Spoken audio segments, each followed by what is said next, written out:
कुछ दिन पहले खबर आई थी कि रालोसपा और बसपा अब एक साथ मिलकर चुनाव लड़ेंगी। उपेंद्र कुशवाहा ने पटना के होटल मौर्या से नए गठबंधन का ऐलान किया था। उसी दिन उपेंद्र कुशवाहा ने कहा था कि फिलहाल हमारी बात एआईएमआईएम के अध्यक्ष ओवैसी जी से भी चल रही है। तब से ही कयास लगाया जा रहा था कि बिहार विधानसभा चुनाव में ओवैसी उपेंद्र कुशवाहा और मायावती जी की पार्टी बसपा के साथ गठबंधन में आ सकते हैं।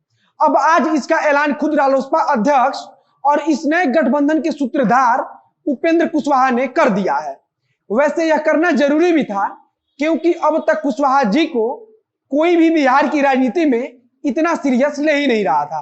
पहले महागठबंधन से बाहर आ गए और फिर एनडीए में जाने की सिर्फ चर्चा होती रही। ओवैसी जी के साथ आने से और किसी का वोट मिले ना मिले, लेकिन ओवैसी जी का जो अपना वोट बैंक है वह तो मिल ही जाएगा।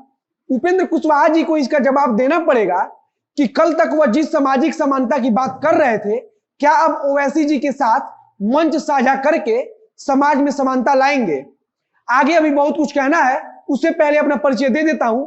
नमस्कार, मेरा नाम है मोहित कुमार सिंह और आप देख रहे हैं जनता जंक्शन। मायावती जी के पार्टी के सिपाही भरत बिंद, जो कल तक इस गठबंधन का झंडा बुलंद कर रहे थे, वो आज राजद से टिकट भी पा चुके हैं। अभी 2 दिन पहले भरत बिंद जी बसपा को छोड़कर राजद में आ गए थे। अब आज उपेंद्र कुशवाहा जी ने ओवैसी के शामिल होने की मुहर लगा दी है।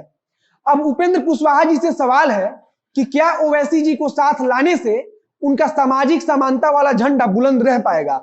हम सबको पता है कि ओवैसी जी को वोट देने वाले, उनका समर्थन करने वाले लोग कौन होते हैं। हम ऐसा क्यों बोल रहे हैं, पहले उसे सुन लीजिए।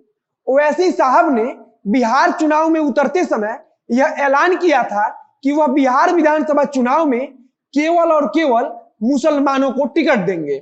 हमारी नाराजगी केवल और केवल ओवैसी साहब से नहीं, बल्कि हर एक उस दल से है जो जात और धर्म देकर टिकट तय करता है। इससे कोई भी दल अछूता नहीं है, चाहे वह भाजपा हो, चाहे वह राजद हो, चाहे वह लोजपा हो। आपको याद होगा कि जब नीतीश कुमार ने भाजपा पर सांप्रदायिकता का आरोप लगाते हुए गठबंधन तोड़ दिया था, तब उपेंद्र कुशवाहा जी भाजपा के साथ हो चले थे। आज उपेंद्र कुशवाहा जी ओवैसी की पार्टी के साथ गठबंधन कर रहे हैं। कहने का मतलब यह है कि अगर इसे मौका परस्ती ना कहा जाए तो और क्या कहा जाएगा। खैर, बिहार चुनाव में तो यह सदियों से होता आया है कि जात धर्म वाला गोटी फीट करके बिहार की गद्दी पर नेता राज करते आए हैं। हमारी ओवैसी जी से कोई व्यक्तिगत दुश्मनी नहीं है, बल्कि हम हर उस एक नेता के विरोध में है जो किसी एक जाति या धर्म को बढ़ावा देते हैं। मेरा सवाल भाजपा से भी है कि आखिर क्यों हर सीट पर जाति के हिसाब से उम्मीदवार तय किए जाते हैं।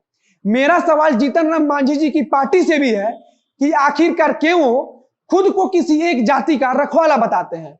अब अंत में सबसे जरूरी है कि हम सबको अपने मन से सोचना है कि क्या सही है और क्या गलत। हमें सोचना है कि क्या किसी एक धर्म या किसी एक जाति की बात करके पूरा का पूरा बिहार आगे बढ़ सकता है। बाकी हमें पता है कि हमारे कहने या ना कहने से कुछ नहीं होने वाला है, लेकिन इस चुनाव में आप लोग वोट देते समय इसका ख्याल जरूर रखिएगा। फिलहाल के लिए इस वीडियो में बस इतना ही। आपसे अपील है कि वीडियो को ज्यादा से ज्यादा शेयर कीजिए। अगर फेसबुक पर देख रहे हैं तो पेज को लाइक कीजिए, यूट्यूब पर देख रहे हैं तो चैनल को सब्सक्राइब कीजिए। मिलते हैं फिर बहुत जल्द अगले वीडियो में।